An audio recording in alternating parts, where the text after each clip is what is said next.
Every matter is composed of minute particles known as constituent particles.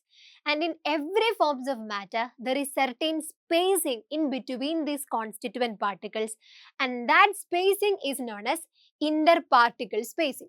And that interparticle spacing is different for different forms of matter.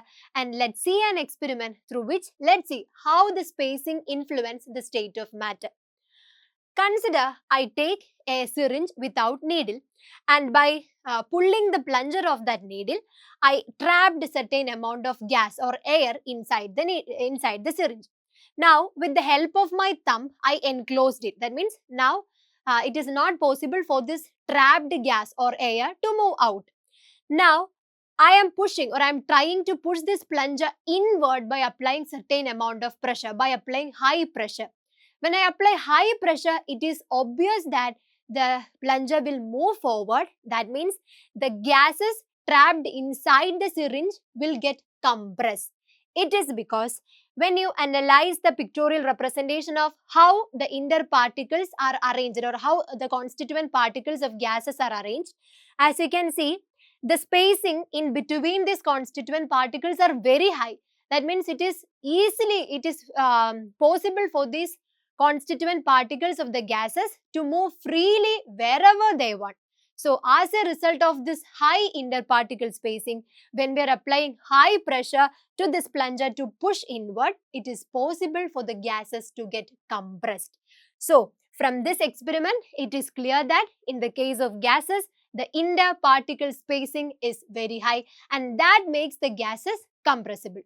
Instead of this gases, if I am enclosing certain amount of water, what will be the case?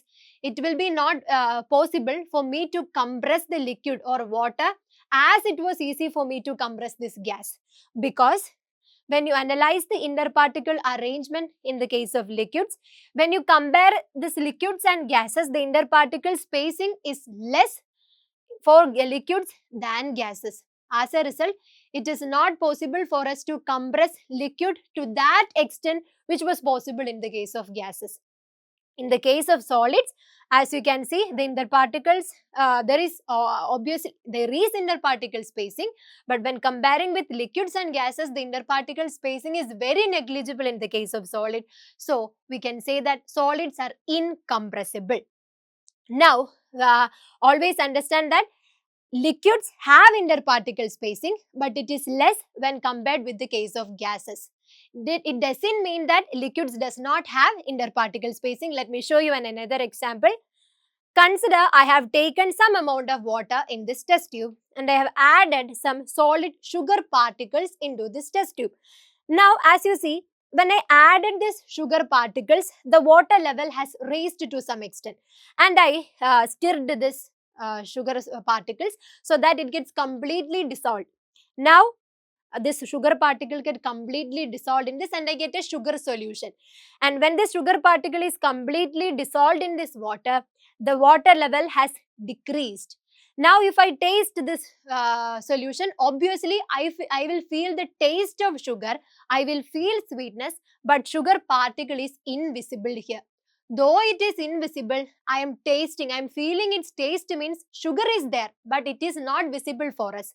Because you know that water is a matter and obviously water is a liquid and there is some interparticle spacing for water, and this sugar get accommodated in that interparticle spacing of water. And because of this accommodation of sugar particles in the interparticle spacing of water, it is not possible for us to see sugar here, but we can feel the taste of sugar in this sugar solution. So, by comparing this, we can say that gases have large interparticle spaces, that makes it easily compressible. Liquids have interparticle spacing, but it is less when compared with the case of gases. Solids have very negligible interparticle spacing and that makes them literally incompressible.